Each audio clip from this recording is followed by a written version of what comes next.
Question de Fabrice, notamment, vous avez ardemment défendu la loi de programmation militaire, estimant que seuls les terroristes, espions ou criminels étaient visés par l'article 13 qui a fait débat, devenu article 20. Oui. Or, figure aussi dans l'article la sauvegarde des éléments essentiels du potentiel scientifique et économique. Alors, est-ce que ce n'est pas une menace contre les libertés qu'on élargit? C'est la question de Fabrice.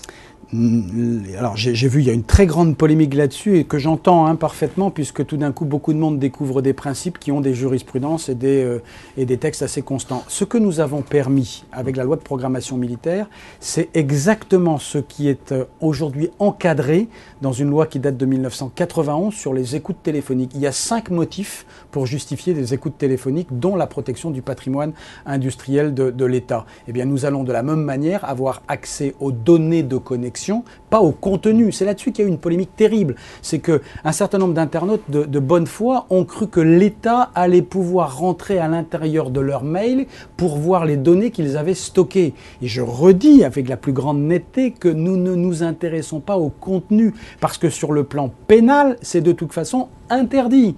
Donc nous avons permis simplement, de manière informatique, les fadettes téléphoniques. C'est-à-dire que nous voulons savoir... On récupère une adresse IP. Voilà, on veut savoir si Jean-Jacques Urvoas a envoyé un mail à Michel Urvoas. Mais on n'a pas l'intention de s'intéresser à savoir ce que Jean-Jacques Urvoas a dit à Michel Urvoas. J'espère bien.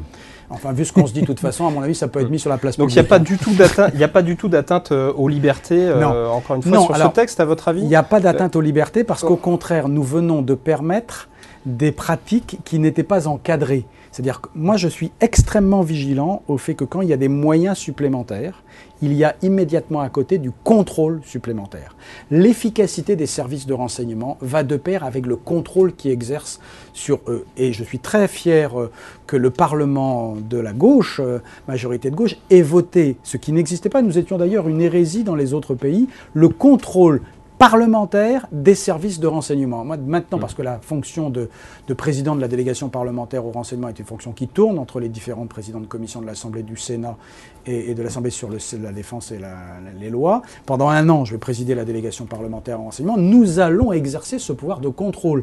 Donc je comprends qu'il y ait une anxiété. Donc il n'y avait pas matière à saisir le Conseil constitutionnel. Il y a une partie de la droite qui a pensé le faire, qui a essayé d'ailleurs. Ni la CNIL. Il y a eu 48 signatures, il en fallait 60. Il n'y a pas eu. Je constate qu'il n'y a pas eu. Le Conseil aura sans doute l'occasion de toute façon de revenir sur ces sujets. Donc ce n'est pas un blanc-seing qui est donné. Et encore une fois... La CNIL n'a pas été consultée non plus, si je ne m'abuse. Est-ce qu'il fallait la consulter?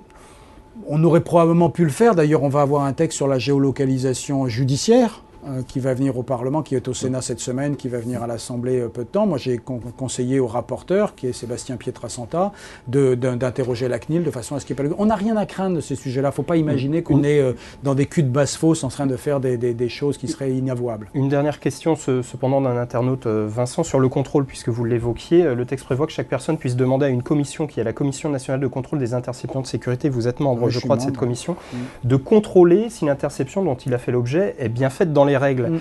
Comment on fait pour saisir la commission et notamment comment on sait qu'on a été contrôlé? C'est toujours préventif. Les personnes qui saisissent la CNCIS le font parce qu'elles pensent... Non, elles pensent qu'elles sont. Et donc du coup, quand quelqu'un nous écrit en disant « je suis sous écoute », c'est cette espèce de fantasme. Alors je rassure, les écoutes, il y en a 1400. Donc désormais, on peut écrire à quelqu'un en disant « je pense être sous écoute ». Et d'ailleurs, on répond... Pouvez-vous le vérifier s'il vous plaît? Dans 99,9% des cas, il y a évidemment, parce que le nombre d'écoutes est fixé par règlement. Il y a en France 1400 écoutes en cours en ce moment. Donc on n'est évidemment pas dans Big Brother et de toute façon, personne ne l'accepterait. On n'a pas non plus de signer le Patriot Act, comme je l'ai lu parfois, sous des plumes très mal inspirées.